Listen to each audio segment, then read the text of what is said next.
bitterly cold, all the snow's gone. Today I'm doing 50-50 voted review on my Mercedes Vito work van. I know some people didn't want to see this, but it's happening anyway. Right, so yeah, this is my work van. Been using it for a year and a half now. So I'll just flip the camera around. There it is, in all its dirty glory.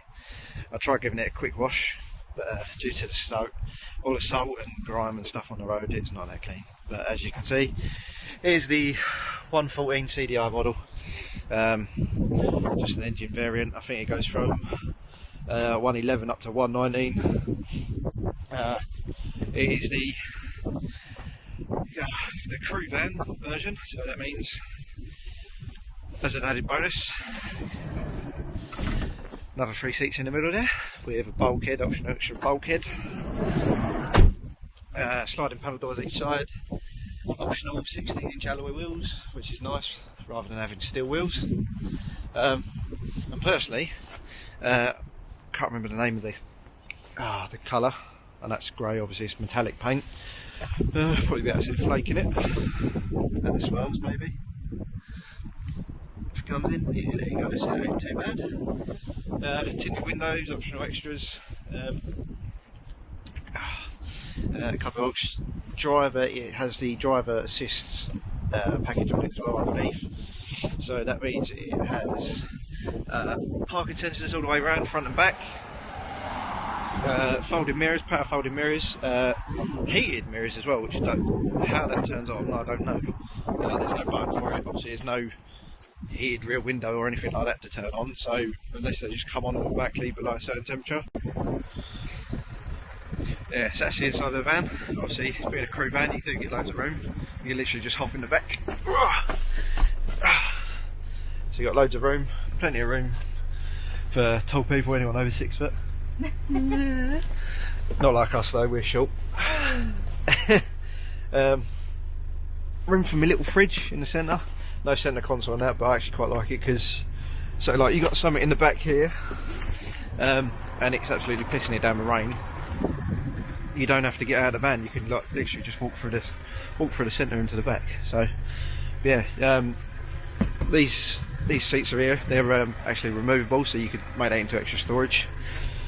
Don't know why with this bulkhead. Obviously it's blacked out. There's no rear window on the back, but they've put a rear view mirror. So unless you're a girl doing your makeup, I don't really know what you're going to be using it for. I use it all the time. Yeah, she does actually use it all the time, which really annoys me because it's not in the driver position. Yeah, that just annoys me, that does.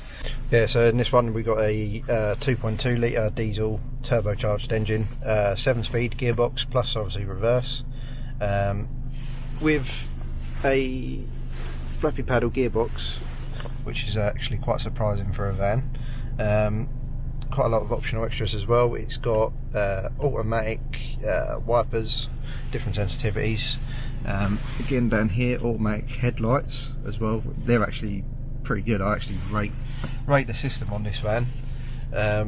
Last van I used to drive for work was a 2016 Ford Transit, and that had a 2.2 litre turbocharged Puma engine in it, and that was really gutless. That only had 6 gears. That was a manual.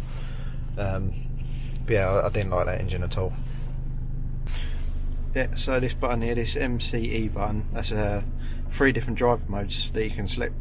M being manual, C being comfort, which reduces the amount of torque you get from the engine. How much by, I don't know. And then obviously you've got E for economy, which reduces it even further.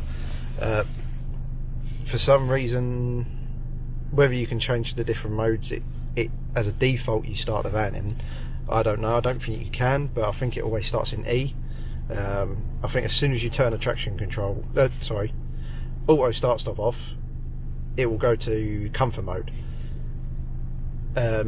So then you can, that still allows you to use another option, the cruise control, which is obviously very handy for a van man being on the motorway all day.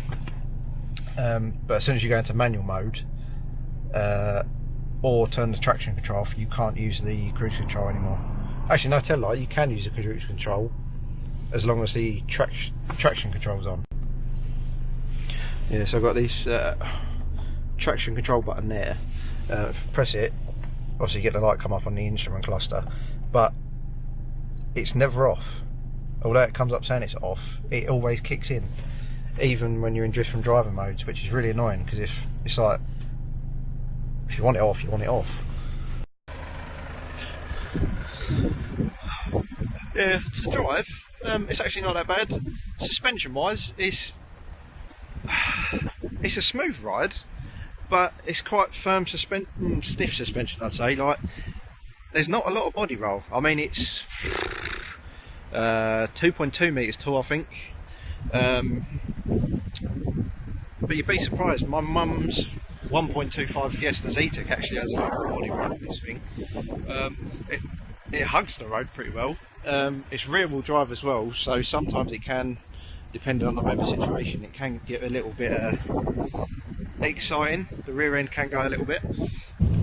Yeah, as I was saying about the auto gearbox, it's not too bad. Sometimes it can be a bit jumpy, changing down gears. I suppose most gearboxes are like that now.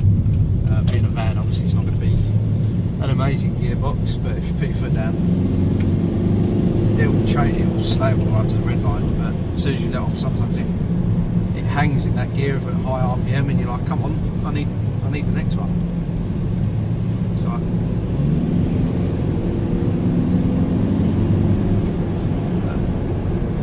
it ain't doing it now, but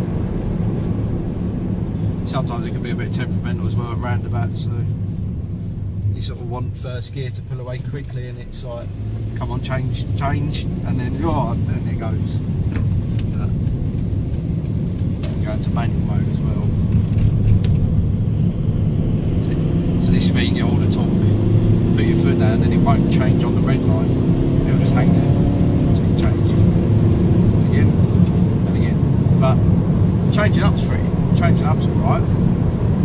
Especially on manual, I think it actually quite works pretty well with the flappy paddle. But the main reason I thought I'd make this video really, just to say why I love the van so much really, is it's the perfect all-round vehicle.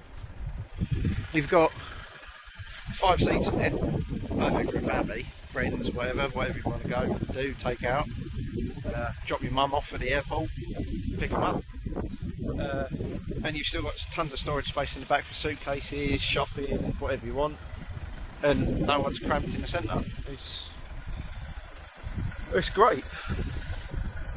Because I always used to think when I went to car shows, when you see like a Volkswagen camper T5 or T6 and it was bagged on there, and you just think, why would you have that as a show vehicle, or just own one in general, when it's not a camper, it's just a crew van or a people carrier sort of thing. But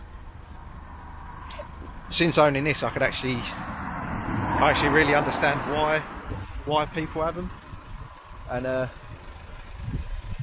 yeah, if we ever get different vehicles for work or something, I don't know what I'll do, because it actually come in really handy. You don't, like with the car scene and Fiestas and people owning turbocharged cars and stuff like that, coming out in the morning and sitting in the car for 5 minutes, letting the engine warm up and stuff like that. With this you don't, just get in it and go. If you like Wizzy, like, comment, subscribe, and yeah, I'll be around for more. Cheers, bye.